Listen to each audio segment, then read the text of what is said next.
안녕하세요. 예, 안녕하세요. 사진에 나와 있는 불암산 배밭 나무 뒤에 수도원이 안 보이지만 저기서 왔습니다. 예, 그 안에 저희 수도원 성당 모습입니다.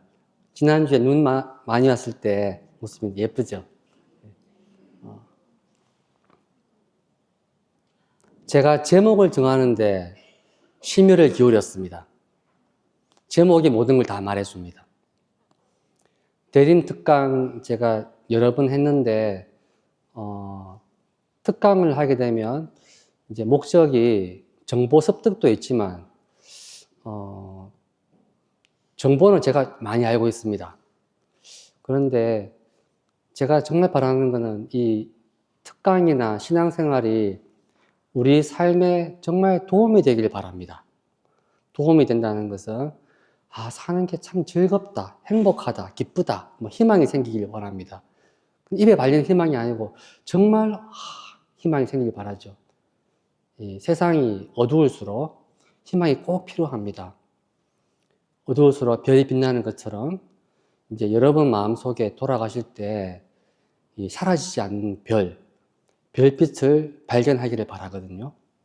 그래서 별을 발견하는 눈을 떠야 됩니다. 눈을 뜨길 바라는데 그 별 찾기가 어렵습니다. 왜냐하면 하늘에 별이 너무 많아요. 저 수많은 별들 중에 단 유일한 별이 하나 있습니다. 그것은 바로 그리스도라는 별입니다.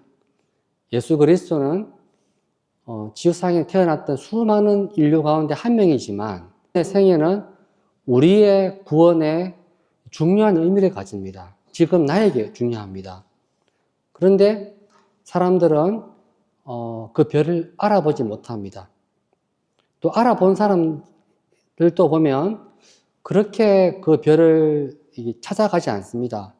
그래서 저는 이 특강을 통해 가지고 눈을 뜨려면 먼저 필요한 게 간절함입니다. 간절함. 그분은 예수님이죠. 간절함을 이제 심어드리고 싶어요. 방금 소개할 때 그분을 향한 그리움이라고 했죠. 그리움 아니고 간절함입니다. 간절한 거. 근데 간절하지 않은 사람에게 어떻게 간절하게 할까? 별을 꼭 봐야 될 이유가 있는 사람이 있죠. 세상 사는 것이 너무 어둡고 괴롭고 힘든 사람은 이제 빛을 볼 가능성이 많습니다. 지금 그냥 편안한 마음으로 영화 보러 오신 분이라면 있잖아요. 예, 별 보기 힘들 겁니다. 지금 오늘 살고 있는 이 세상이, 그리고 나의 세상이 정말 살기가 너무 힘들다, 답답하다 이러면 오늘 귀를 잘 기울여 보세요. 답이 어디 있을까? 바로 예수 그리스도라는 별을 만날 때 모든 문제에 답을 얻을 수 있습니다. 그게 우리 신앙의 핵심이죠. 첫 번째, 대림 특강이니까 대림 이야기를 해야 됩니다. 그러나 제가 어디 가서 대림 이야기를 별로 해본 적이 없어요. 왜냐하면 대림 시기는 사실 전래주년의 전체를 놓고 보면 별로 안 중요한 부분입니다. 그러니까 항상 중요한 부분을 먼저 이야기하다 보니까 대림 시기는 항상 밀렸어요. 근데 제가 올해는 특별하게 그래, 동방박사가 먼 고장에서부터 희미한 별을 보고 찾아와서 별 따라가다가 베들레헴에 온 것처럼 여러분들을 멀리서부터 가장 별로 안 중요한 대림 시기부터 쭉 해서 비록 예수님께는 못 간다 하더라도 예수님을 멀리서 바라볼 수 있는 그 방향을 잡아드려야겠다. 그런 마음 먹었습니다. 그래서 교회가 대림식을 어떻게 말을 하는가? 제2차 바티칸 공의회 전례헌장 102항에 보면 전례주년에 대해서 딱 요 세 문장으로 말을 합니다. 중간에 빨간색 칠해놓은 게 대림시기 부분입니다. 바로 복된 희망을 품고 주님의 오심을 기다리는 대림 요 편이고 앞에 뒤에 다르지만 이제 이게 제일 앞에 나오는 게 제일 중요한 부분입니다. 전래주년을 말할 때 뭐라고 하냐면 거룩한 어머니인 교회는 한 해의 흐름을 통하여 지정된 날들에 하느님이신 자기 신랑의 구원 활동을 거룩한 기억으로 경축하는 것을 자기 임무라고 여긴다. 이게 제일 중요한 문장입니다. 전래주년의 목적에 제일 중요한 것은 바로 자기 신랑의 구원 활동, 바로 그리스도를 기념하는 게 전래주년입니다. 다른 거 성인들 기념하는 게 아니고 성모님 기념하는 게 아니고 그리스도입니다. 핵심이 그리스도입니다. 이제 그런데 그 기념하는 방식이 그 다음 중요한 게 주간마다 주일이 나오죠. 주일이 제일 중요합니다. 그런데 주일과 똑같은 게 1년에 한 번 이제 부활절이 있죠. 부활절도 역시 주일입니다. 그런데 결국은 이제 첫 문장은 말하고 싶은 것이 주일이 제일 중요하다. 왜? 주일은 주님의 부활하심을 기념하는 날입니다. 우리 신앙행위가 취미생활이 아니고 정말 내 삶에 직결되는 문제라고 생각한다면 전제가 뭐냐면 주님이 지금 우리와 함께 계시다는 걸 믿어야 됩니다. 그 주님은 부활하신 주님입니다. 주님은 아기 예수님 아닙니다, 지금. 지금 십자가에 못 박혀 계신 분이 아닙니다. 주님은 현재 부활해서 지금 우리와 함께 계셔요.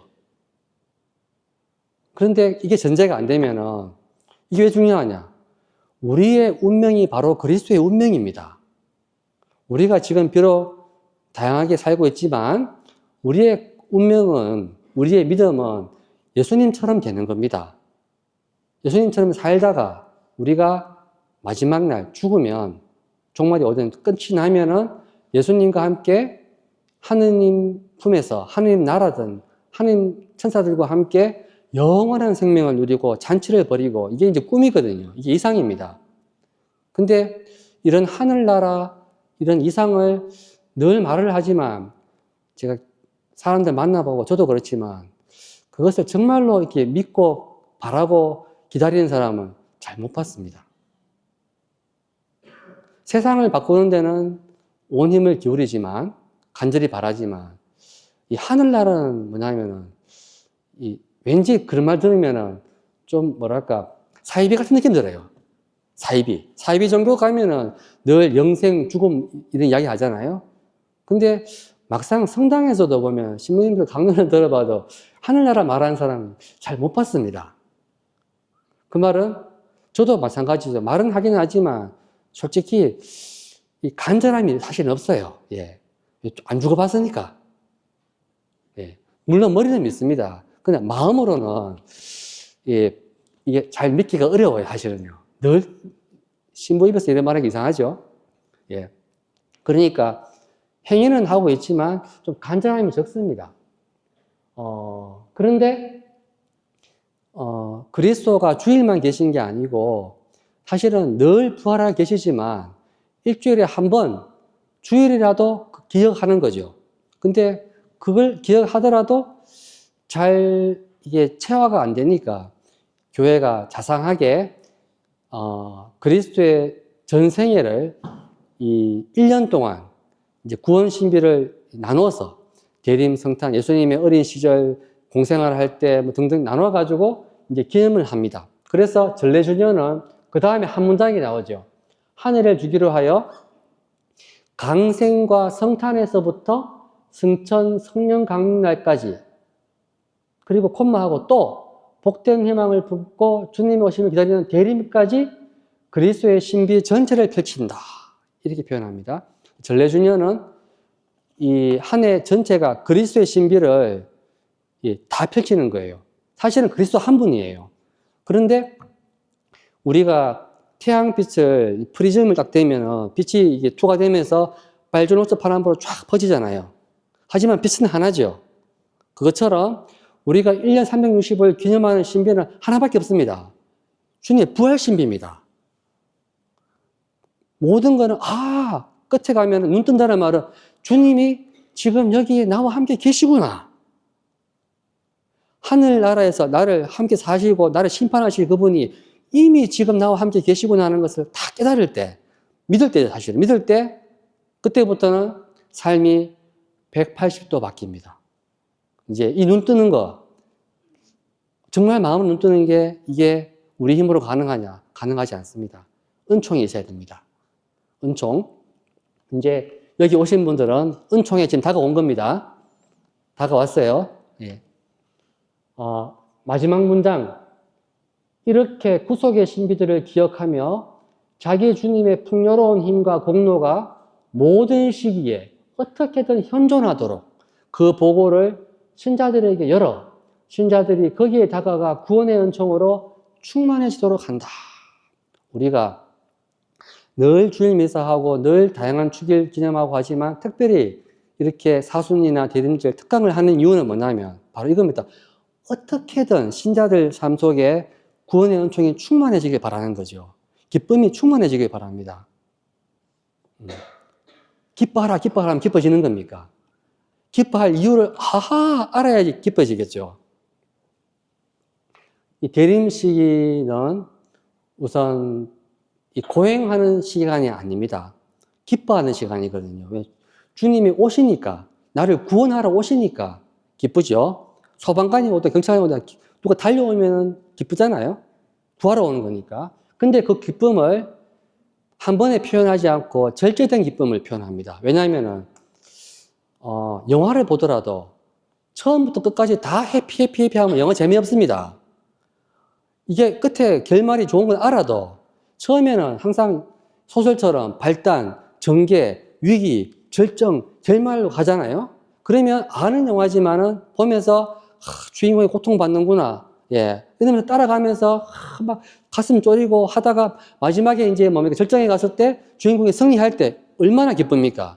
이런 극적인 장치처럼 대림시기 역시 그렇게 만들어 놨습니다. 사실은 우리가 대림시기 필요 없고 매일이 부활식입니다. 근데 그 기쁨을 체험을 못하니까, 예, 우리가 주님과 함께 있다는 게 어떤 의미인지를 교육적으로 알려주기 위해 가지고 전례적으로 주의를 더 강하게, 더 높이 하고 편을 좀 작게 하고, 지금은 미사 매일 하고 있죠. 초대교회, 초기 교회는 주일 미사 말고는 미사를 할 수가 없었어요. 금지됐습니다. 아예. 금지. 그래야지 뭡니까? 일요일이 얼마나 중요한지를 알겠죠. 예.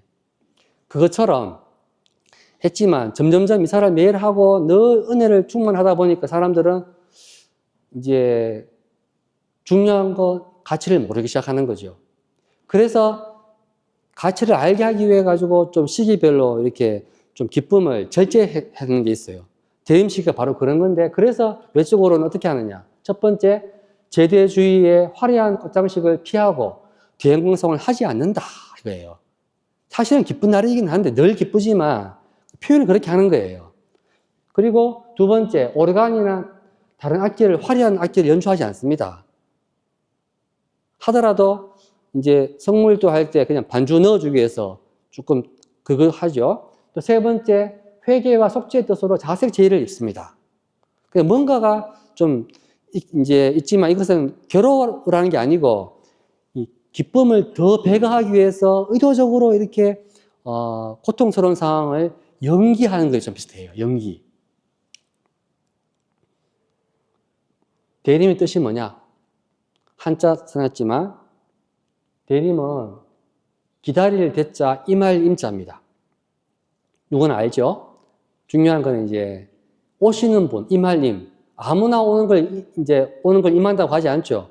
중요한 분, 중요한 사건이 올 때 임한다고 하잖아요. 그래서 기다리는 걸, 중요한 분이 오는 걸 기다리는 걸 이제 대림이라고 합니다. 근데 이 말에 이제 어원을 보면 원래 히람 말에 파루시아라는 말에서 왔습니다. 파루시아의 뜻은 현대 말로는 뭐 재림 이런 말로 표현하지만 그 기원이 고대 그리스 로마 시대에 이교도 종교의 어떤 축제와 관계가 있습니다. 제우스 신, 뭐 헬라 신, 뭐 이런 신이 있죠. 뭐 바알 신이든 그런 신당이 있겠죠. 신전에 있는데 그 제우스 신전이 있다면은 그 신전에서 평소에 제우스 신을 섬기고 있다가 이제 1년에 한 번 그 신이 이 신전에 방문하는 날이 있어요. 축제적으로. 한 주든 며칠 옵니다. 그러면 거기 있는 신자들은 이 신이 왔다고 생각하고 이제 모시고 뭐 축제를 합니다. 쉽게 예를 들면 우리나라도 왜 제사 지내면은 이제 돌아가신 조상님이 오신다고 하면은 상을 차려놓고 그리고 이제 식사하시도록 마련한 다음에 방문을 닫고 나가잖아요. 안 볼 때 드시라고. 조금 있다가 이제 문 열고 들어가면은 드셨다고 생각하고 이제 뭐 음보하고 나눠 먹죠. 그런 것처럼, 그런 예식처럼 이제 신이 왔다고 생각하고 이제 이렇게 한 거예요. 그런 신이 오는 거를 파루시아라고 했습니다. 그리고 또 다른 식으로 라틴 말로 아드벤투스라고 했어요. 이것은 로마 시대 때 고위 관리나 황제가 지역을 방문할 때 이제 오는 거예요. 방문하면은 황제가 온다고 하면은 잘 준비를 하겠죠. 나팔도 불고 뭐 이렇게 맞이도 하고 할 거 아닙니까? 그러면 그냥 황제가 올 때 갑자기 오지 않고 한 달 뒤에 간다. 뭐 1년 뒤에 간다. 언제 간다. 예고를 하고 오겠죠. 공식 방문입니다. 공식 방문으로 오는 걸 아드벤투스라고 했습니다. 또 예를 들면 본당에 왜 교구장 사목 방문 있죠. 오면은 교구장님이 지나가다가 김성현 신부님 밥 한번 먹어요 하고 올 수는 있습니다. 그런 방문은 아니고 공식 방문 온다고 하면은 이제 본당이 잘 돌아가는지 어떻게 다 만나기도 하고 뭐 시찰도 하고 하겠죠. 자, 그런 공식 방문은 오면은 좋아합니까 사람들이? 부담스럽죠. 오기 전부터 쓸고 닦고 준비하고 검사하려고 장부 보여주고 할 거 아닙니까? 와서 잡아먹는 거 아니에요. 하지만 그래도 부담스럽죠. 잘 보일 한번 시험 치는 기간이잖아요. 이런 분위기가 아드벤투스입니다. 자, 그러면 주님이 오시는 게 좋습니까? 주님이 본당을, 우리 가정을, 내 마음을 공식 방문하면 여러분 반가워요? 저도 안 반가워요. 주님이 천천히 오면 좋겠어. 오신다 하더라도 좀 예고하고 1년 뒤에 온다 뭐 있잖아요. 하면 좋겠어요. 아닌 말로 안 와도 괜찮아. 예. 오면 심판할 거니까. 솔직한 마음이에요. 그러니까 주님이 오시는 걸 간절하게 고사하고 반가워해 본 적이 없어요, 솔직히. 저도 그런데 여러분 어떻겠습니까? 간절함이 있을까? 예. 그런데 그리스도교 용어에서는 이 의미가 황제가 방문하는 게 아니고 오시는 분 예수님이에요. 우리를 구원하러 오는 거죠. 시험 치러 오는 게 아니고 구원하러 옵니다. 그게 좋잖아요? 그래서 첫 번째 그 의미가 두 가지가 있는데 하나는 그리스도의 탄생을 기다리는 것. 그 기다리는 것은 바로 구약의 이스라엘 백성이 메시아를 기다리던 그 기다림. 그 기다림이니까 그들은 얼마나 간절히 기다렸습니까? 메시아가 와야지 이스라엘이 이 이방 세력에서 해방되고 고통과 눈물이 사라지고 강대국이 되고 이런 겁니다. 메시아를 갈구했죠. 그리고 우리는 그 메시아가 이미 맞다고 믿고 있죠. 우리는 지금 주님이 재림하기를 기다립니다. 왜 빨리 와야 되느냐? 지금 괴로운 사람은 주님이 빨리 와야 돼요.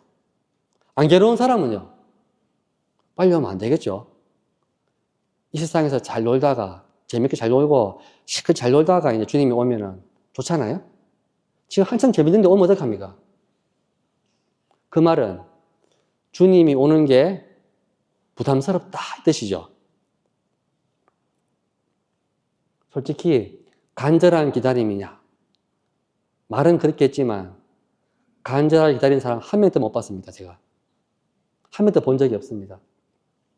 날마다 주님 어서 오소서 하고 하늘나라 말하지만 죽고 싶은 사람 아무도 없어요. 죽어야 하늘나라 가는데. 저는 어떨까요? 오늘 강의하잖아요. 간절하게 해야 된다고. 솔직한 마음으로 주님이 내일 온다면 왜 좀 부담스럽습니다. 제 소망은 주님이 제가 최소한 95세 될 때 오면 좋겠어요. 예. 그쯤 되면 제 친구들 다 죽고 이제 없을 겁니다. 예. 없고, 95세 갑자기 오면 안 되고, 어느 날 갑자기 독감 걸려가지고 병원에 입원했는데 잘 안 나았어. 그래서 폐렴이 심해졌습니다. 옆에 의사가 하는 말이, 연세도 많으신데 이제 좀 준비해야겠다고. 예. 내가 생각해도, 뭐랄까, 95세 폐렴 걸려가지고 이게 살 가능성이 혹시 몰라. 살고 싶은데 혹시 모르거든. 예. 그럴 때 제가 어떻게 할까 상상해 봅니다. 아마 저는 뭐 서울 성모병원이나 아니 무슨 은평 성모병원에 입원해 있는 거예요. 예. 그러면 그때 수녀님 부릅니다. 수녀님, 여기 원목 신부님 불러주세요. 할 거예요. 신부님, 아무나 불러요, 아무나. 예. 젊은 신부들은 좌우지간 나쁜 신부들은 아무나 불러라, 아무나고. 예. 불러옵니다. 그러면 그 신부한테 내가 옆에 난 누워 있습니다. 이제, 그리고는 이제 고백성사 받으라고 빨리. 예, 고백성사 할 거니까. 그러면 제가 말할 거예요. 총고백할 때 하겠습니다. 할 거예요. 막판에 다 하는 거예요. 싹 다 하는 거죠. 생각나는 거 싹 다. 예. 다 하고, 이제 그러면 어린 시절부터 뭐 10대, 20대, 30대 뭐 쫙 이야기 할 거예요. 쫙 중요한 거. 예. 쫙 할 겁니다. 그러면 그때까지 아마 저는 95세 될 때까지 이 의정부 교구 요셉송에서 아주 훌륭한 신부로 유명해졌을 겁니다. 아주 훌륭하게 잘 살고 아주 훌륭한 신부였을 텐데 그 젊은 신부가 듣다가 눈이 막 커집니다. 와, 이런 위선자가 있었나 있잖아요. 예. 이런 사악한 완전히 속았네 있잖아요. 와, 이런 마음이 막 들 거예요. 눈이 막 커질 겁니다. 할 수 없죠. 그 승사 둬야지. 예. 그리고는 제가 다 하고 난 다음에 그러면 그 신부가 다 사제금 주겠죠. 그러면은 이제 죽는구나. 더 살고 싶지만 할 수 없다. 이제 죽는데 이제 다 했다. 그리고는 이제 뭐니까 이제 자면서 숨이 좀 가쁩니다. 예. 하고는 이제 자다가 하다가 눈 떴는데 이미 하나님 앞에 와 있어. 아마 그럴 겁니다. 내가 보니까 그런 것 같아요. 병원 가보면. 죽을 때 죽는지 모릅니다. 그런 것 같아요. 이게 꿈이에요. 이상형. 자, 최고죠? 이런 날이 올까요? 이런 날이 안 옵니다. 죽을 때 보면 이렇게 중요한 사람 없습니다. 마지막 순간까지도 이렇게 준비한 사람 본 적이 없어요, 제가. 마지막까지 어떻게든 살려고 했잖아요. 예. 태어난다고 생각하고 있지. 마지막 간다는 준비를 안 합니다. 두려워도. 근데 더 큰 문제는 뭔지 압니까? 이런 마음으로 살면은 평생 죽음의 두려움에서 살아가는 겁니다. 평생 참된 기쁨과 평화가 뭔지, 복음의 기쁨이 뭔지를 한 번도 맛을 못 보고 가는 겁니다. 이게 제일 불쌍합니다. 항상 생각이 뭐냐면 천국의 기쁨은 지금이 아니고 죽은 다음에 저 멀리 하늘나라 죄를 다 용서받고 고백서 다 보고 그래서 생각하는 사람은 불쌍한 사람입니다. 지금 자기가 뭘 하고 있는지 모르는 거죠. 저는 여러분이 오늘 이 자리에서 있잖아요. 그런 거, 그 헛된 희망을 다 집어치우고 있잖아요. 치우고 바로 여기서 있는 그대로 여러분 오늘 회개할 필요 없어요. 회개 내일 하세요. 회개는 내일 하면 됩니다. 회개는 내일 하고 하여튼 오늘 회개만이 살 길이구나 이잖아요. 예. 깨닫기를 바랍니다. 분명히 여기 있는 분들 오늘 돌아가실 분은 거의 없을 겁니다. 안 돌아가십니다. 걱정하지 마세요. 예. 회개는 내일 하는데 적어도 오늘 이 자리에서는 참으로 회개에 눈을 뜨는 것만이 참된 기쁨으로 가는 길이구나. 예. 요걸 깨닫기를 바랍니다.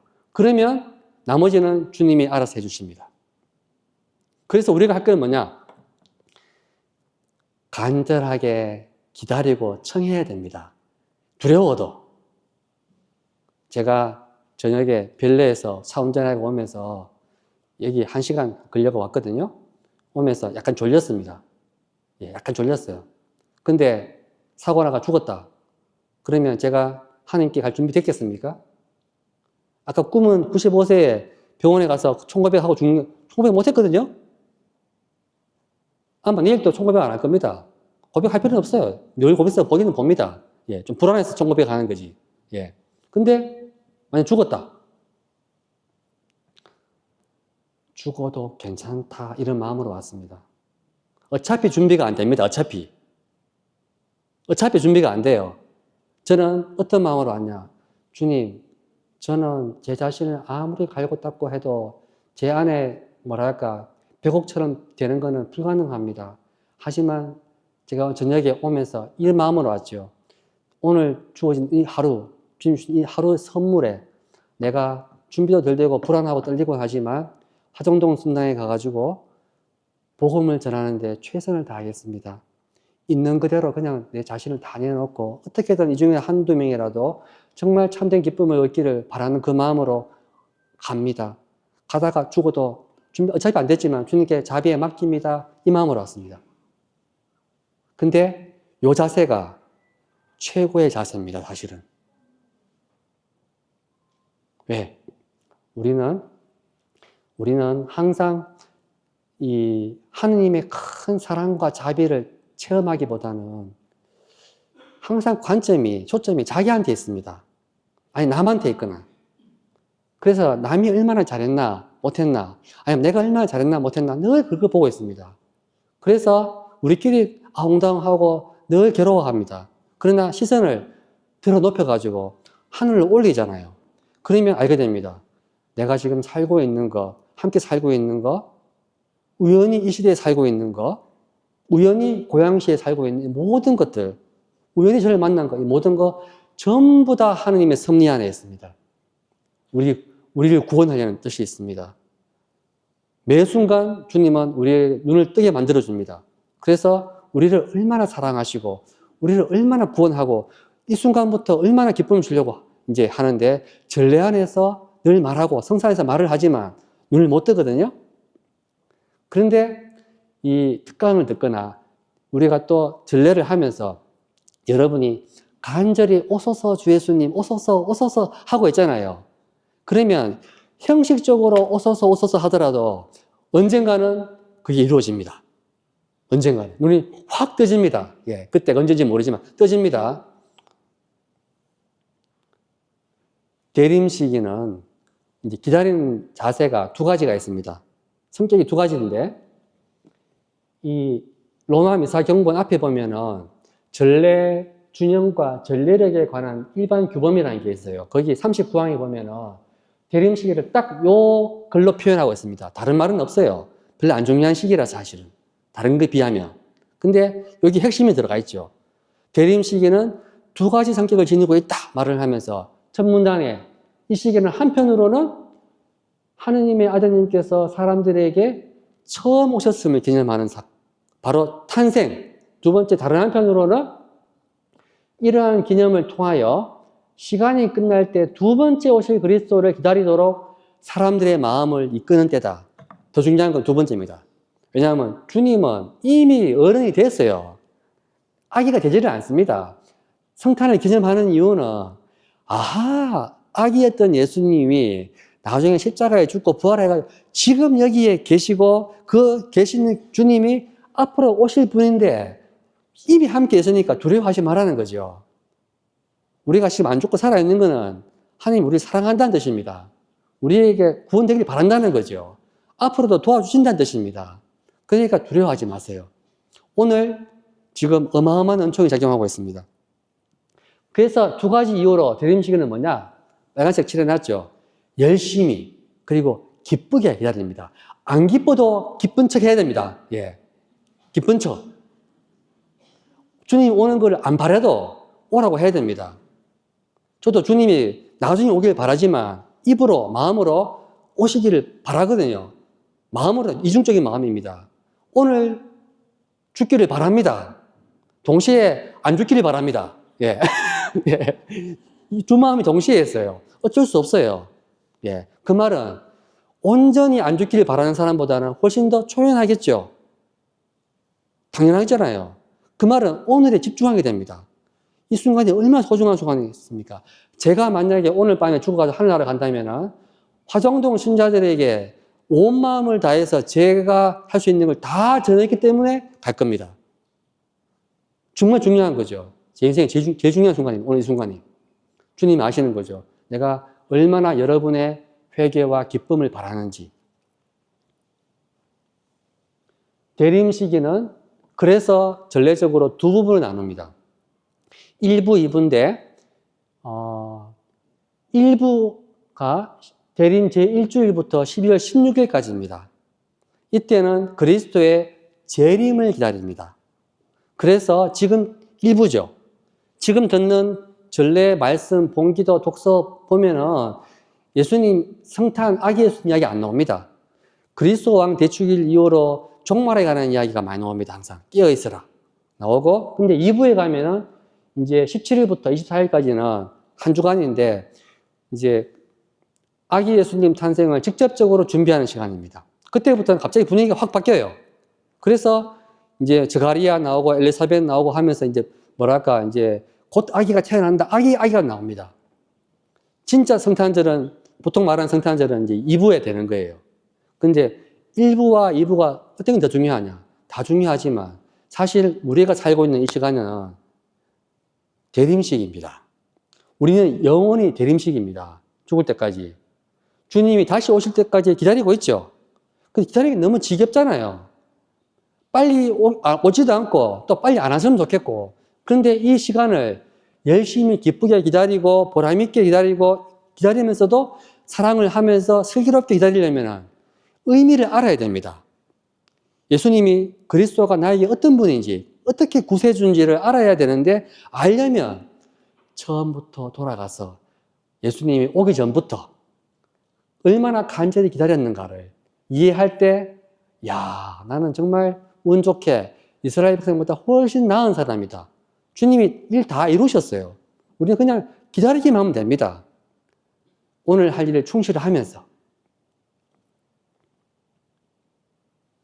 그래서 대림식이 감사송을 보면 이제 2 개가 있습니다. 1은 1부에 듣는 건데 1부에 보면은 제목이 그리스도의 2차례 오심입니다.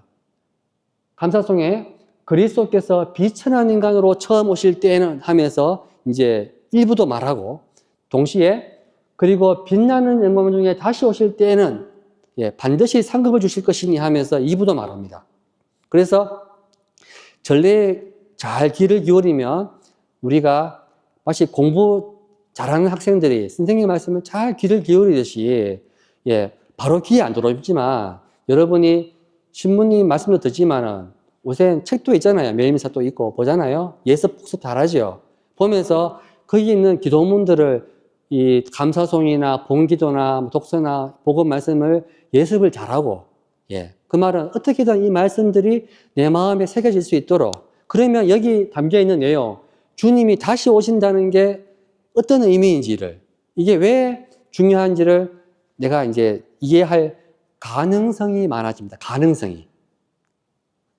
전례는 공부는 아니지만 뭐 알아야지 가능성이 생기잖아요.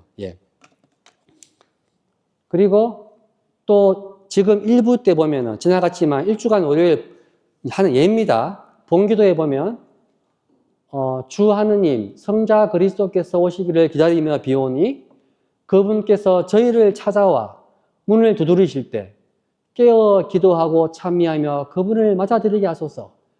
그분께서 저희를 찾아와 문을 두드리신다. 바로 묵시록에 나오는 말입니다. 그러니까 이런 식으로 재림 일부에는 주님의 재림을 암시하는 내용들이 많아요. 이제 보통 우리 연중 시기에는 평일에 본기도가 주일을 하나 가지고 계속 돌립니다. 그런데 대림 시기는 하루하루가 다 본기도면 모든 기도문들을 보석처럼 다 골라놓은 겁니다. 정말 좋은 이렇게 모음집이에요. 그러니까 여러분이 공부하는 학생의 마음으로 하나하나 음미하고 읽어보고 마음을 새기고 하면은 굉장히 주옥 같은 중요한 내용들이에요. 진짜 마치 프로야구 할 때 올스타전이 있죠.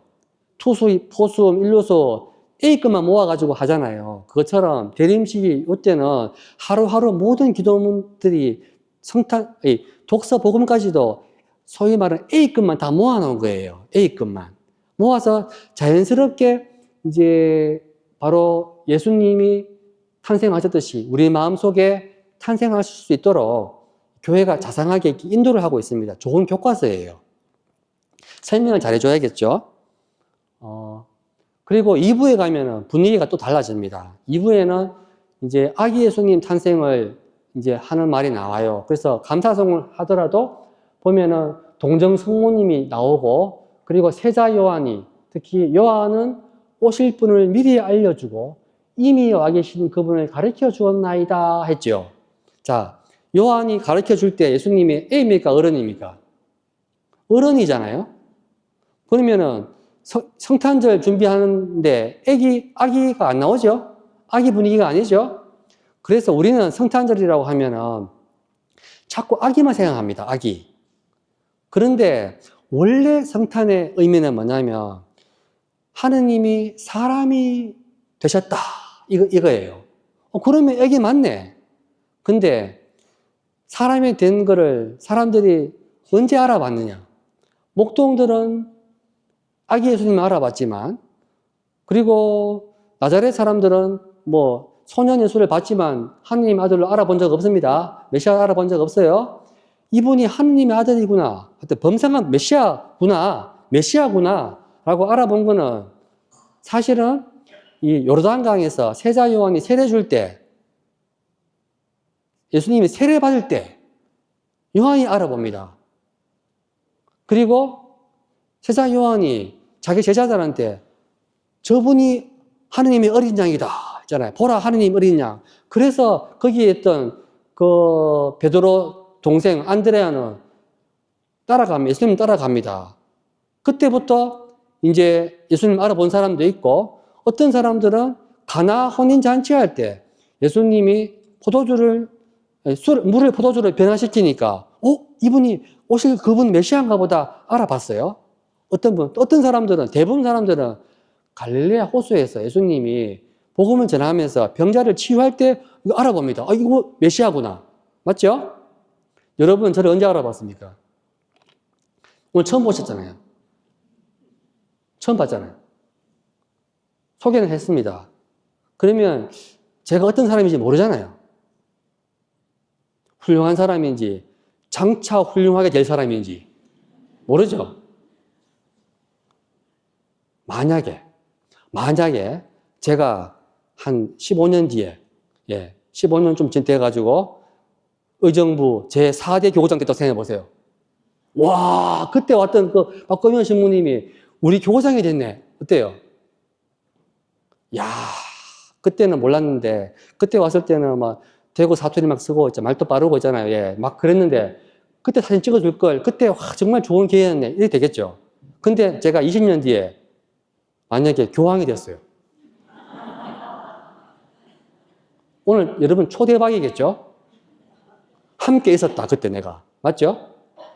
그러면 대부분 사람들은, 전세계 모든 사람들은 교황 박고묘를 알아볼 겁니다.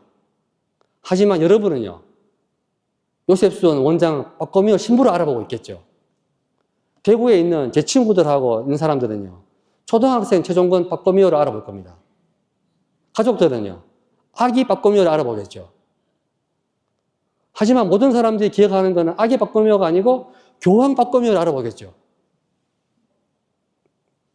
물론 제가 교황 됐다는 건 아닙니다. 하지만 예수님은 달라요. 예수님은 처음부터 하느님이었어. 처음부터 그리스도잖아요. 예수님은 아무도 사람들이 몰라봤습니다. 성경에 보면은 뭐 목동들이 와서 찬미하고 동방박사가 선물 주고 뭐 하지만, 성경 공부하면 아시겠지만 조금 역사적인 사실하고 좀 거리가 멉니다. 사실은 예수님 어린 시절은 모릅니다. 아는 게 없어. 완전히 신비야. 나자렛 생활도 신비입니다. 한마디로 여러분 제 어린 시절 모르잖아요.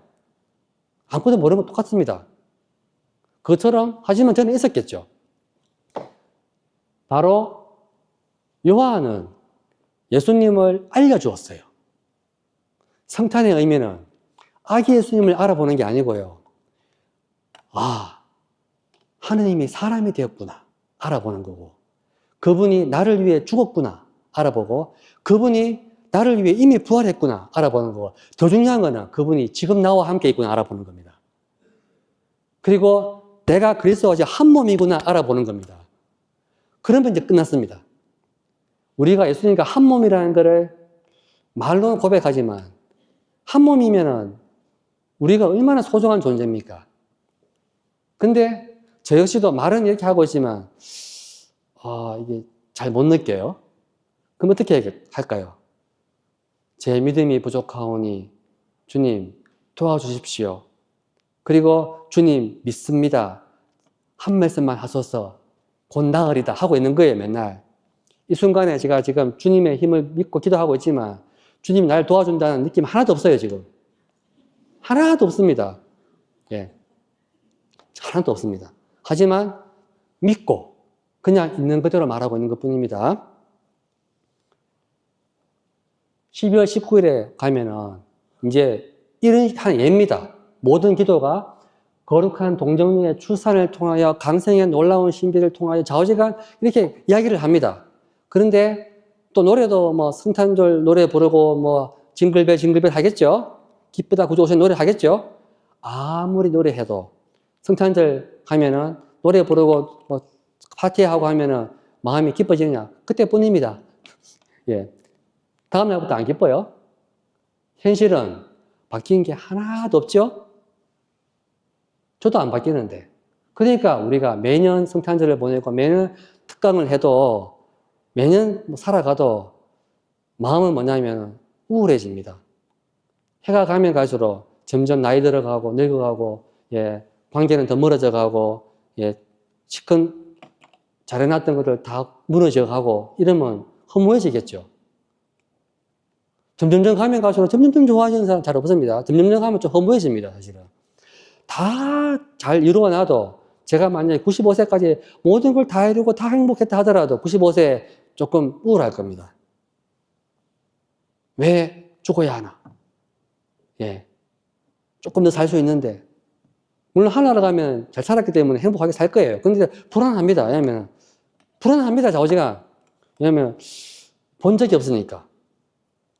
이렇게 살면 안 됩니다.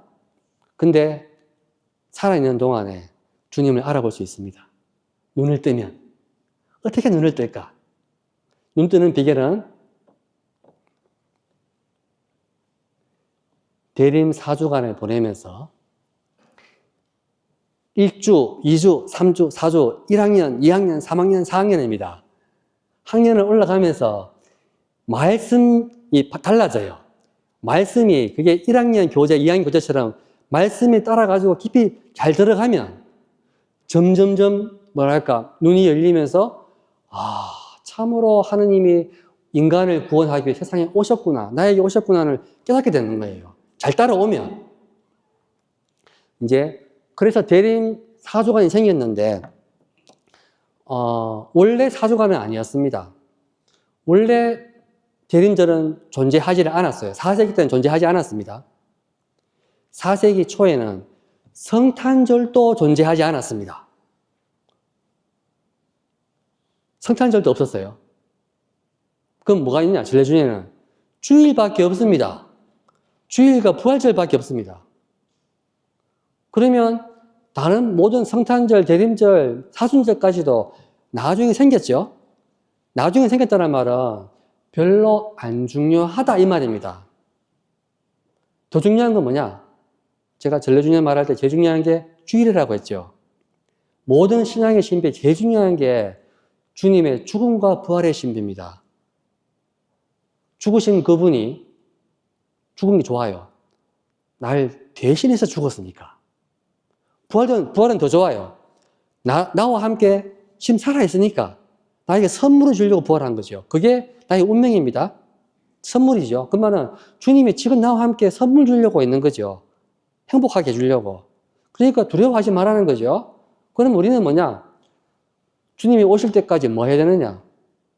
착한 종이 깨어서 주님을 기도하면서 참 감사하면서 할 수 있는 대로 내 돈 두 입을 내든지 아니면 병자를 간호하고 있든지 보잘것없는 사람 하나에게 물 한 잔 주든지 그냥 사랑을 하고 있으면 됩니다.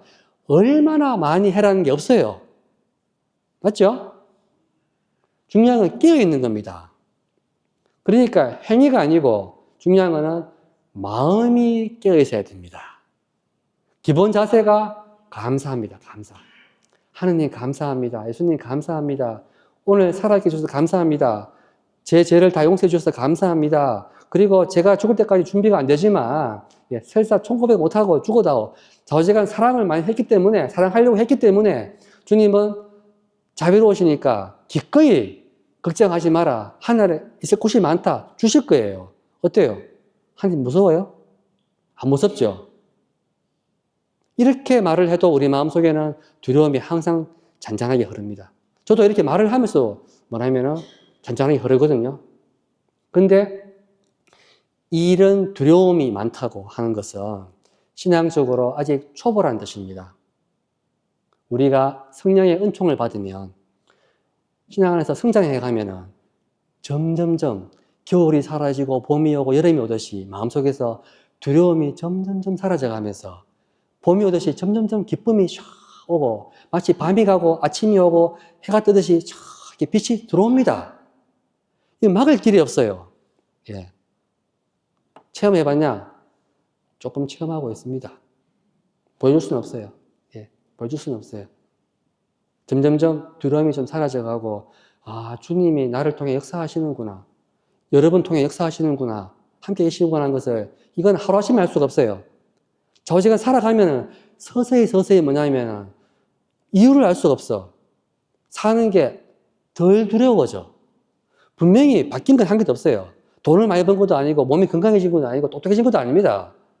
그런데 믿음에서 오는 희망에서 오는 사랑에서 오는 뭔가 모를 기쁨과 평화가 자라기 시작합니다.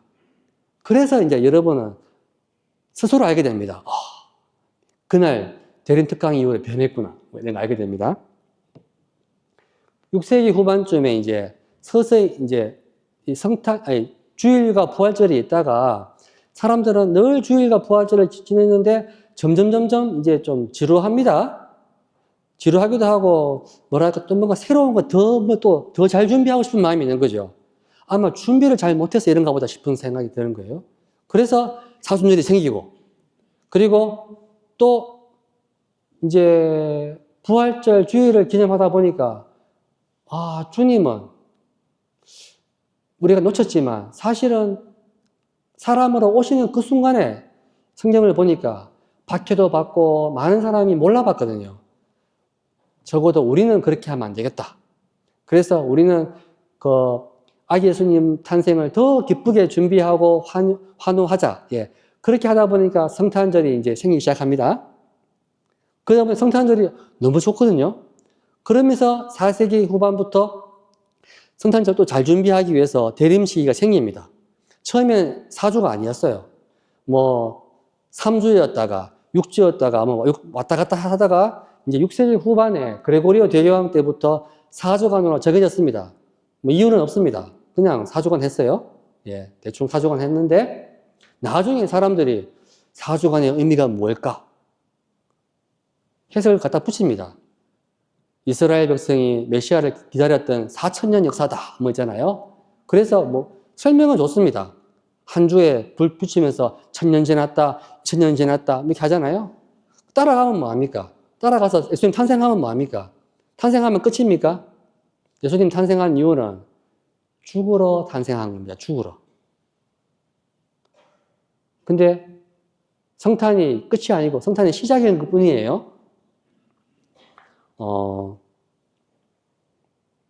하지만 그래도 예수님 이 탄생의 의미는 바로 우리를 위해 죽으러 오신 예수님을 이제 받아들이려고 하면은 대림시기 준비하면서 말씀이 1, 2, 3, 4주로 가면서 주제가 1주는 깨어있으라. 종말에 이제 깨어있으라. 두 번째는 쇠자 요한이 나타나가지고 회개해라. 깨어있으려면 회개해라. 이렇게 나오고 세 번째 가서는 기뻐해라. 예, 곧 오신다. 예. 네 번째 주에 가면 이제 오 임마누엘이 곧 진짜 오신다. 정말 가까이 오셨다. 이렇게 말합니다. 그런데 이 4주간을 가면서 말씀들이 배치가 어떻게 되냐면 구원 역사를 더욱 깊이 깨달아 가기 위해 가지고 이 차근차근히 이제 이 따라오는 겁니다. 그래서 믿음이 차츰 깊어지도록 하는 겁니다. 잘 따라오면 그런 거예요. 안 따라오면은 뭐랄까 안 깊어지겠죠? 그래서 대림 4주일쯤에 가면은 이제 본격적으로 이제 복되신 동정 마리아가 많이 나옵니다. 이제 성모님이 아기 출산할 거니까 이 이야기 나와요. 그런데 이 대림 시기에 말씀을 전례를 따라가다 보면은 이 주인공이 이 세자 요한입니다. 세자 요한은 대림 시기에 딱 맞는 사람이에요. 주님이 오실 길을 준비하고 있는 거죠. 그래서 이 세자 요한은 마르코복음 처음에 이미 딱 나오죠. 마르코복음에는 예수님 성탄 이야기 안 나옵니다. 바로 예수님을 사람으로 처음 알아본 게 세자 요한 때문에 알아봤거든요. 그래서 세자 요한 이야기 나오면서 뭐라고 나오냐? 이사야 예언자의 글에 보라, 내가 네 앞에 내 사자를 보내니 그가 너의 길을 닦아 놓으리라. 광야에서 외치는 이의 소리, 너희는 주님의 길을 마련하여라. 그분의 길을 곧게 내어라. 예, 따옴표. 바로 하고 기록된 대로 이제 그러니까 세자 요한의 존재는 이사야 예언서의 예언이 되었던 거죠. 그래서 대림 시기에는 독서에 이사야 예언자가 많이 나옵니다. 사실은 정말 주인공은 이사야 예언자입니다. 세자 요한이 아니고 양쪽으로 보면 계속 나와요. 요한이. 근데 이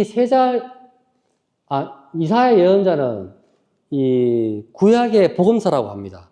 많은 예언자가 있지만 이사야 예언서만큼 예수님을 잘 예언한 사람이 없어요. 근데 이사야 예언자의 예언을 한마디로 말하면 메시아가 온다. 그날이 온다.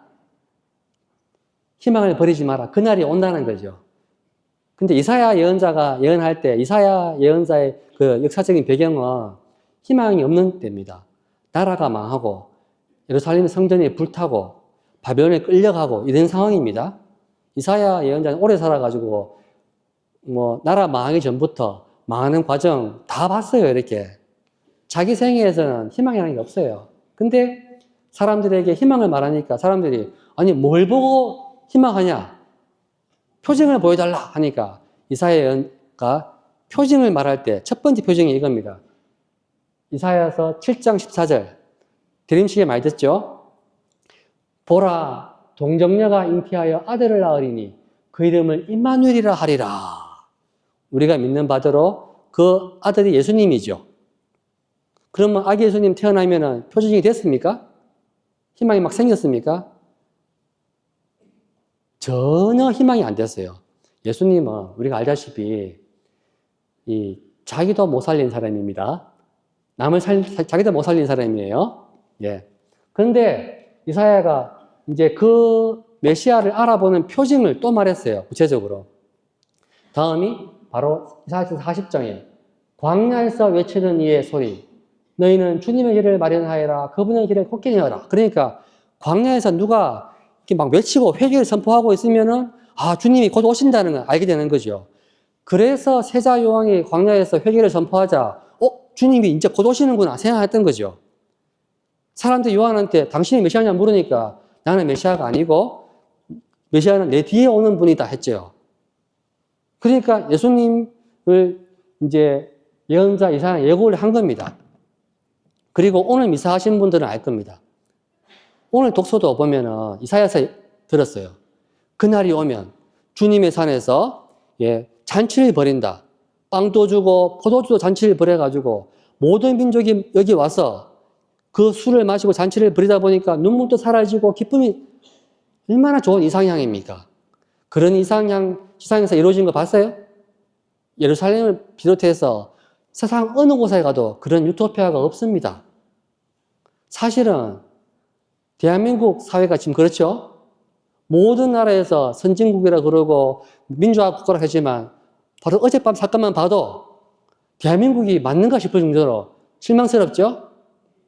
근데 이런 실망스러운 게 다른 나라, 아프리카나 저 가난한 나라 가면은 그게 일상입니다, 사실은. 얼마나 비참하겠어요. 예. 그런 속에서 어떻게 예수님이 세상을 구원하러 왔다는 걸 어떻게 받아들일 수 있습니까? 예수님 모시고도 2000년이 지났는데 세상은 점점 더 안 좋아지고 있는데 기후위기, 생태위기, 모든 위기 있잖아요. 지구 멸망이 다가온다는 느낌이 오는데 이 상황에서 편안하게 성당에 앉아가지고 그냥 좋은 이야기만 하고 있겠습니까? 그러면 전혀 피부에 와닿지는 않아요. 이게 뭐냐면 성과 속이 분리돼가지고 거룩한 이야기는 성당에서만 하고 안 좋은 세상 이야기는 밖에서 한다 생각하잖아요. 성당을 나가는 순간 마음이 암울해집니다. 뭐냐? 세상을 봐도 그렇고 자기 가정을 봐도 그렇고 자기 몸을 봐도 그렇고 뭔가가 이렇게 있잖아요. 큰 희망이 안 생겨요. 예. 그러면 도대체 구세주라는 게 어떤 의미인가 잘 모르겠죠. 우리가 그래서 눈을 아직 못 뜬 겁니다. 눈을 뜨면 바로 이런 어두운 세상에서 별이 보입니다. 그 별이 어두울수록 더 반짝반짝 빛납니다. 밝을 때는 안 보여요. 이 중에서 행복한 사람은 안 보일 겁니다. 불행한 사람만 보입니다. 불행한 사람. 예. 불행한 사람은 행복한 거죠. 왜냐면은 그 간절함이 있거든요. 보고 싶다. 그러면 보입니다. 그리고 청할 게 뭐냐면은 주님 보고 싶습니다. 주님 만나고 싶습니다. 예. 주님을 알고 싶습니다. 그 신부님 말하는 평화를 체험하고 싶습니다. 청하세요. 그러면 그 청은 반드시 이루어집니다. 그러니까 오늘은 바로 그 구원을 향한 여정의 시작인 거예요. 시작. 간절함이 먼저입니다. 그런 눈뜨게 되겠습니다. 그래서 이걸 믿어야 됩니다. 어쩌면 제가 지금 세상 요한입니다. 여러분에게. 여러분이 마음만 주님이 올 수 있도록 제가 준비하고 있는 거죠. 외치고 있습니다. 그런데 이 표징은 사실은 큰 표징이 아니에요. 별로 안 중요한 표징이에요. 뒤에 올 표징에 비하면. 진짜 표징이 뭐냐 하면요. 먼저 하면 이겁니다. 대림 시기에 이 말하는 사람은 아마 저밖에 없을 겁니다. 이거는 사순 시기에 말을 해야지 하잖아요. 그래서 대림 시기를 성탄 시기를 보내도 눈을 못 뜨는 겁니다. 우리는 1년 12달 사실은 부활 시기입니다. 사실은 부활 시기예요. 주님이 항상 있지만 한편으로 생각하면 정말 또 대림 시기도 해요. 주님은 그 대림 시기에는 대림 1부예요. 2부가 아니고 실제로는 주님이 오시기를 기다리면서 다시 오기 기다리면서 기쁘게 희망 속에서 뭐 하느냐. 주님이 오실 때까지 세상의 평화를 건설하고 그리고 세상의 정의와 평화를 건설하고 하는 거예요. 사실은. 그 길은 예수님처럼 고난의 길이 됩니다. 그런데 눈 뜬 사람은 그 길을 자발적으로 갑니다. 안 뜬 사람은요. 요리조리 잘 피해갑니다. 그래서 다른 좋은 일은 다 주님이 오시라고 늘 기도하지만 절대로 십자가 앞에 안 갑니다. 그래서 부활이 안 되는 거죠. 구원의 최고 표징은 고난받는 주님의 종의 노래입니다. 이사야서의 42장, 49장, 50장, 52장입니다. 총 네 번째, 네 개 노래인데 이것을 우리가 성주간 되면 성주간 월요일, 화요일, 수요일, 성금요일에 듣습니다. 그러니까 정말 대림 시기의 말씀도 가장 중요한 걸 골라놨잖아요. 성주간은 얼마나 골라놨겠습니까? 그러면 성금요일은 얼마나 골랐겠어요? 핵심이겠죠. 그러면 이사야서의 수많은 예언 중에서 동정녀가 잉태할 아들을 낳으리보다 1000배, 10,000배 더 중요한 게 이야기입니다. 말하자면. 여기에 이것을 바라보면서 동정녀 잉태한 아들을 딱 볼 때 아이고 아기 불쌍하다. 고맙다. 우리 죽으려고 왔구나. 이렇게 마음이 생기는 거죠. 그래서 월요일, 화요일까지는 나의 종이 있다. 뭐 있잖아요. 나는 종이다. 영광이 드러나리라. 여기까지는 문제 없어. 좋은 말밖에 없습니다. 근데 문제는 이제 세 번째부터입니다. 세 번째 보면은 같은 종인데 그 종이 바로 메시아예요. 메시아가 오는데 그 메시아는 나는 매질하는 자들에게 내 등을 수염을 잡아 뜯는 자들에게 내 뺨을 내맡겼고 모욕과 수모를 받지 않으려고 내 얼굴을 가리지도 않았다.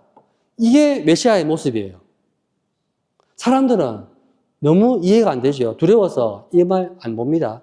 그냥 동정녀가 잉태할 아들을 낳으리니 있잖아. 이것밖에 안 봅니다. 근데 더 문제는 이겁니다. 더 괴로운 거는 네 번째입니다. 성금요일 날 최고입니다. 이거는. 근데 여기는 부활이 표현되어 있어. 왜? 첫 번째, 보라 나의 종은 성공을 거두리라. 그는 높이 올라 숭고해지고 더없이 존귀해지리라. 이 부활이거든요. 좋아 보입니까? 높아진다는 말은 뒤에 문장을 보세요. 높아지는 게 부활은 부활인데 모습이 그의 모습이 사람 같지 않게 망가지고 그의 자태가 인간 같지 않게 망가져 많은 이들이 그를 보고 즐겁하였다. 십자가에 죽어 있는 모습이 그게 부활의 모습이에요. 아니 이런 말도 안 되는 충격이죠. 쇼킹. 자, 우리는 부활을 생각할 때 항상 무덤을 열고 짠 하고 있잖아요. 빛이 막 빛나고 있잖아요. 예, 그런 모습 생각합니다. 하늘에 구름을 타고 오는 모습 생각하죠. 예, 근데 그런 영광의 모습 우리는 분명히 오실 겁니다. 하지만 지상에서는 그런 모습 없습니다. 우리가 볼 수 있는 마지막 표징은 십자가에 죽어 있는 모습입니다. 그게 마지막 모습이에요. 인간으로서 예수님 모습. 근데 그게 다예요. 그 말은 뭐냐? 어떤 사람이 그 모습이 아유 예수님은 메시아도 아니네. 하나님 아들도 아니네. 인간 중에서 제일 무능한 인간이네. 정답. 인간적으로는.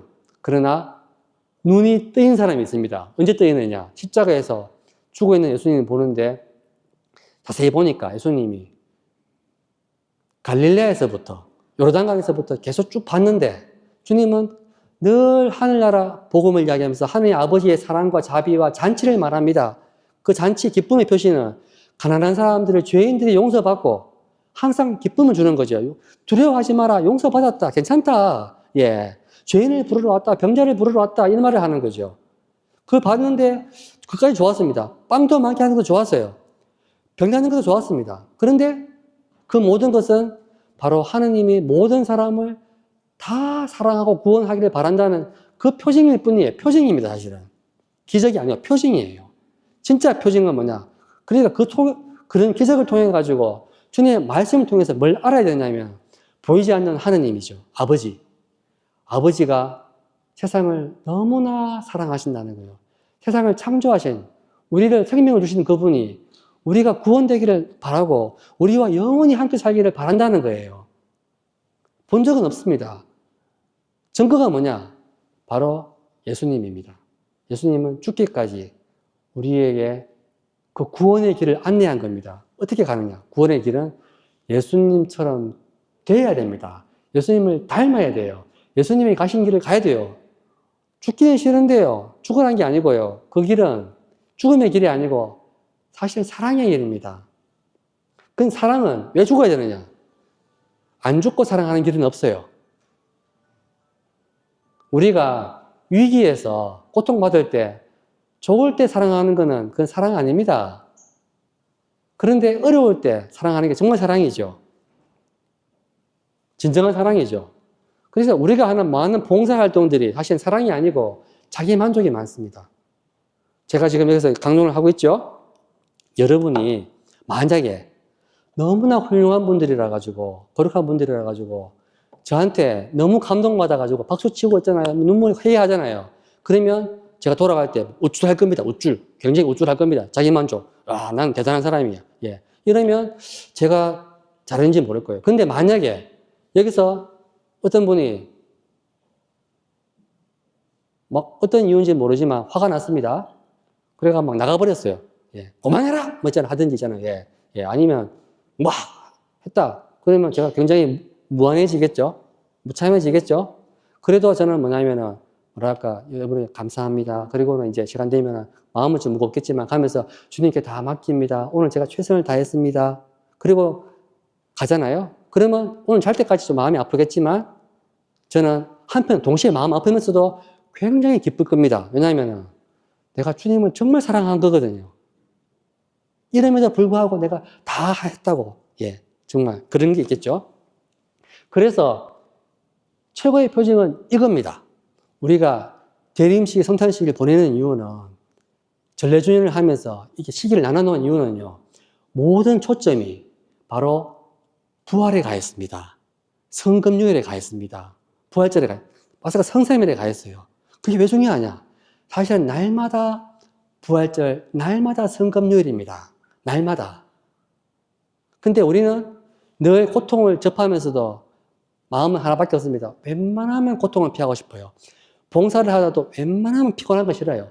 우리는 전부 다 어떤 봉사를 하거나 살아가더라도 정말 자기한테 힘들고 더럽고 위험한 거는 다 안 합니다. 복음을 전해도 힘들고 더럽고 위험한 상황이 오면 다 피합니다. 위험하죠?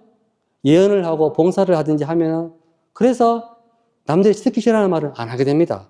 저도 조심해야 됩니다. 하지만 그래도 약간씩 뭐랄까 힌트를 드립니다. 힌트를 드리죠. 그 말은 우리가 다 압니다. 살아가면서 십자가를 향해 갈 때 그 말은 전례를 몰라도 괜찮습니다. 교리를 몰라도 됩니다. 사랑으로 십자가를 질 때 착한 사마리아 사람처럼 누군가 강도 맞은 이웃을 위해서 내가 뭔가를 하잖아요. 작은 거라도 하면 그때 눈이 열립니다. 주님이었구나. 사랑하는 게 즐겁구나. 행복하구나. 주는 게 기쁘구나.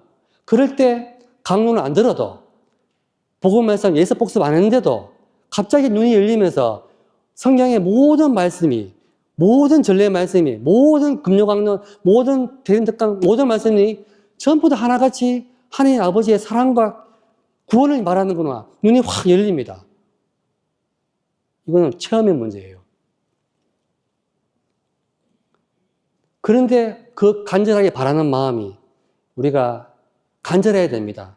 우리가 언제인지는 모르지만 그런 마음으로 항상 이제 대림 시기에 주님이 매번 성탄절마다 오셨지만 사실은 아까 말씀드렸지만 예수님이 아기가 아니에요.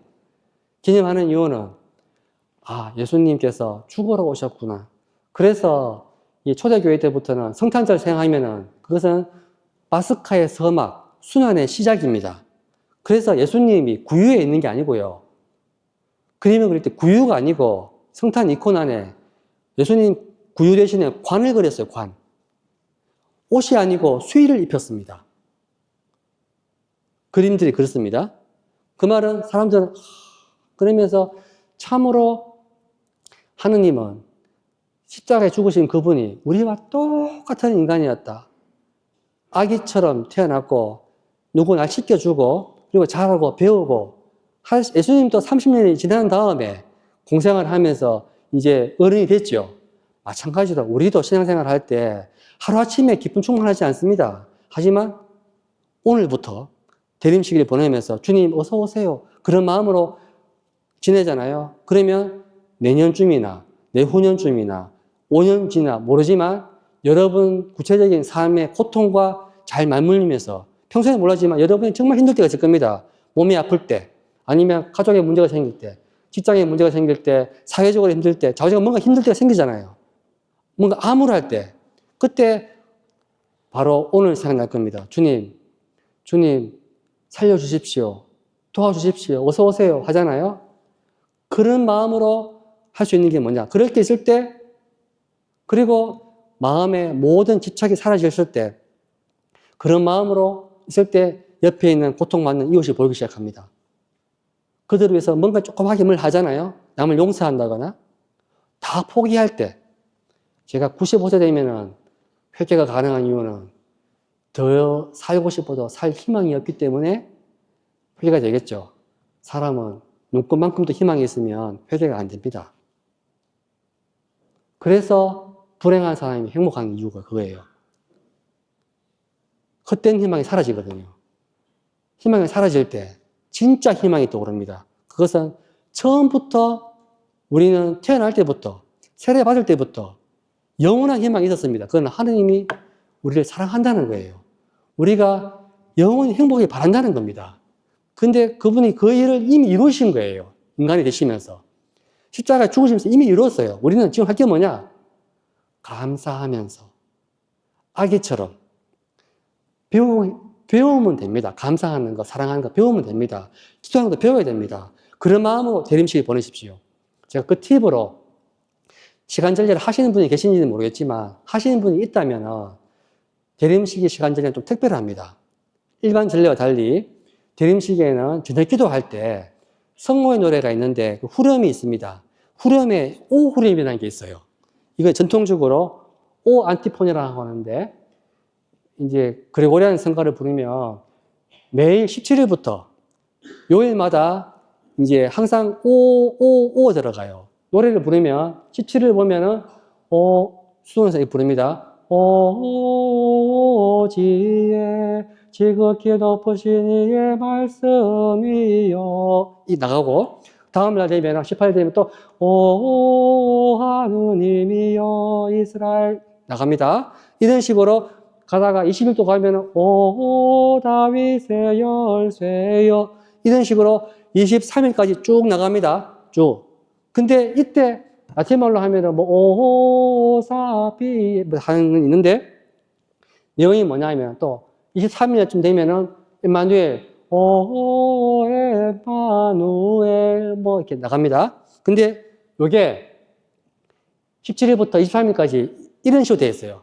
오 되어 있는데 라틴말로 하면 오 사피엔시아, 오 아도나이, 오 라딕스, 오 클라비스, 오 오리엔스 나가는데 옆에 보면 오 지혜여, 오 주님이여, 오 이세의 뿌리여 하다가 마지막에 오 임마누엘이 나오죠. 요거는 구약성경 이사야서 지혜 문학에서 메시아가 오면은 이런 성격을 가지고 있다는 걸 골라놓은 겁니다. 그러니까 하나의 재미입니다, 재미. 그러니까 미리부터 오실 분이 참으로 지혜고 구원이고 임마누엘이라고 하는데 이거는 이제 라틴말로 하면 되는데 뒤에서부터 하면은 이제 앞에 빨간색 있죠. ERO, CRAS 읽으면 라틴말로 에로크라스라고 해요. 이걸 영어로 하면 I shall be tomorrow입니다. 그 말은 내가 내일 올 것이다 이거죠. 근데 이거는 말장난. 중요한 건 아니에요. 하지만 사람들은 이런 것도 좋아합니다. 재미가 있잖아요. 초도 4개 있고 제레만도 하고 노래도 부르고 재밌죠. 재밌는 건 죄가 없습니다. 근데 재미와 곁들여서 아까 말씀드린 것처럼 우리가 이 대림절부터 성탄절부터 해서 전례를 통해서 교육적으로 늘 체험해야 할 죽음과 부활의 신비를 더 심화하는 과정입니다. 근데 이걸 다 통과해가지고 지금 사는 게 죽을 지경이다. 필요 없어요. 예. 바로 부활로 가, 바로 부활로. 바로 성금요일인데, 예. 그때는 뭐냐면은 생각하십시오. 대림식 필요 없고, 여러분은 항상 성금요일에 있고, 항상 부활식이 있습니다. 가까이 있습니다. 대림시기와 파스카 신비. 그래서 대림시기는, 우리는 성탄절이 빛의 근원이라 생각하지만, 성탄절이 빛의 근원이 아니고요. 빛의 근원은 파스카 성삼일입니다. 우리가 예수님이 빛 자체이시지만, 성탄절은 빛의 탄생이죠. 탄생했지만 아무도 그 빛을 알아보지 못했죠. 우리가 처음으로 예수님이 참으로 하느님의 아들이었구나. 참으로 생명을 주시는 분이구나. 메시아구나. 언제 알아봤습니까? 부활 이후에 알아봤습니다. 그러니까 여러분이 아무리 광의를 해도 여러분이 부활이 안 되면 몰라보는 겁니다. 여러분이 부활되는 길은 여러분이 죽을 때입니다. 안 죽어도 돼요. 여러분 삶이 암흑 속에 있을 때, 어둠 속에 있을 때, 괴로울 때입니다. 한마디로 괴로울 때입니다. 사는 게. 예. 괴로울 때, 그때가 가장 가까운 때입니다. 바로 그때부터 뭐냐면, 약간 믿져야 본전입니다. 어차피 믿음이라는 게 그런 겁니다. 예. 설명할 길이 없어요. 근데 막판에 가면 희망이 없으면 선택이 없어요, 그냥. 죽음이 임박하든지 희망이 사라지면 선택이 없죠. 그래서 그냥 믿었는데, 문이 열리는 겁니다. 왜? 맨정신으로는 절대 자기 손해보는 짓을 못합니다. 근데 손해보는 짓이죠. 그게 뭡니까? 용서할 수 없는 인간을 용서하고 갚을 수 없는 사람에게 돈을 구워주고 이런 겁니다. 한마디로. 그런 거를 양이 아니에요. 작아도 그냥 기대를 하지 않고 뭔가를 하잖아요. 조건 없이. 바로 그 순간부터 뭔가 새로운 게 생기기 시작합니다. 그것은 사랑을 받는 게 아니고 주는 게 기쁘구나. 그게 바로 봄이 오는 신호입니다. 그게 빛이 탄생하는 순간입니다. 근데 사람들은 그 간단한 걸 안 합니다. 안 하고 항상 그것을 미룹니다. 내일이나 모레나. 더 노력해서, 기도 더 많이 해서, 돈 더 많이 벌어서, 더 건강해지면 좀 이게 성사 다 본 다음에, 예. 물론 성사 다 보고 사랑 다 하고 하면 좋지요. 그런 날이 안 옵니다. 안 온다니까. 그러니까 지금부터 그냥 준비 안 되는 대로 작은 거 하나라도 이제 조건 없이 주님 말씀대로 사랑을 실천해 보는 겁니다. 실천. 하다못해 마음으로 기도라도 하면 됩니다. 제일 간단한 거 있습니다. 제일 간단한 거. 감사하는 겁니다. 하느님, 재림식이 맞아서 특강에 올 수 있는 기회를 주셔서 감사합니다. 이것만 해도 충분합니다, 사실은. 예. 뭐든지 감사하잖아요. 그러고 하면 점점 열리기 시작합니다.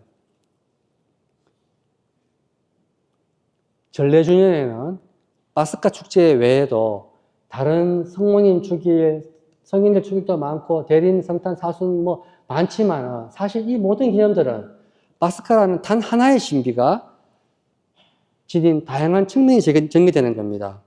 그래서 빛이 빨주노초 파란보로 분산되지만 나는 빨간색만 좋아요, 파란색만 좋아요. 좋아할 수는 있습니다. 하지만 한 가지만 좋아하면 중요한 거는 뭐냐? 지금 여기서 죽지를 않습니다. 신비는 하나밖에 없습니다. 묻지도 따지지도 말고 예수님처럼 죽는 겁니다, 사실은. 그게 정말 어렵습니다. 정말 어려워요. 예. 근데 죽는 거는 작은 걸 죽는 거예요. 작은 거. 작은 거. 저는 제가 지금 뭘 죽느냐 하면 저는 대인 공포증이 있는 사람입니다.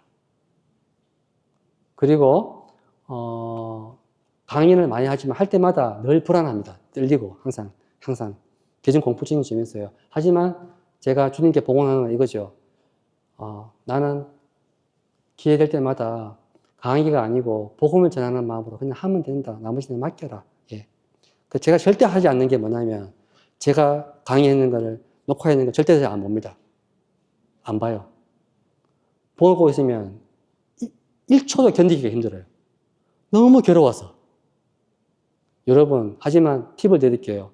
오늘 했는 강의뿐 아니고 유튜브 쳐가지고 제 이름 치면은 지난주에 했던 거 나옵니다. 똑같은 거. 예. 나오고 많이 나옵니다. 그런데 비슷한데 다릅니다. 왜냐하면은 제가 보고 한 게 아니거든요. 마음을 한 것 뿐입니다. 그래서, 정말 지식이 아니고 이 주님이 지금 이 순간 살아계신다 믿고요. 시대가 암울하고 가정이 암울하고 관계없어요. 예.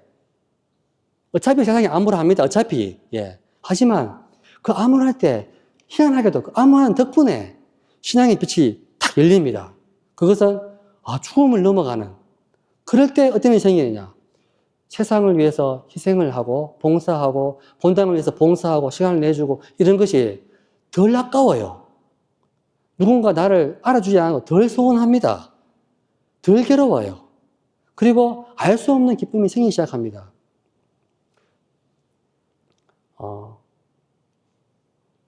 제 수도원이 13명 살고 있습니다. 중간에 제가 원장이거든요. 예. 있고, 김성일 신부님하고는 저희 수도원이 별내본당에 속해 있어가지고 그때부터 잘 알던 사이입니다, 사실은. 예. 그래서 초대해 주셨고요. 저희 집은 벼농사 짓습니다. 우리 부원장 수아님인데 맨발 걷기 요새 유행해가지고 맨발로 걷고 있어요. 개도 있고 우리 개가 5마리 살고 있어요. 예, 강아지들. 예, 아주 이게 그린벨트라 가지고 예, 서울 근처긴 하지만 좀 아름다운 모습이 남아 있습니다. 뭐 일산하고 뭐 멀지 않으니까 차 타면 금방이거든요. 한번 놀러 오세요. 제가 끝으로 원래 이런 말을 안 하는데 제가 장사로 온 건 아니지만 있잖아요. 저희 집이 벼농사 짓다 보니까 수입이 사실 별로 없습니다. 근데 피정집이 하나 있는데 공사하다 보니까 너무 흐름해서 도저히 뭐 안 돼서 제가 모금을 하려고 했는데 모금 활동 한 적은 없습니다. 없는데 여기 와가지고 그냥 뭐 생각 있으시면 혹시 여유가 되신 분, 여유 계신 분은 좀 해주시면 예, 감사하겠습니다. 감사합니다.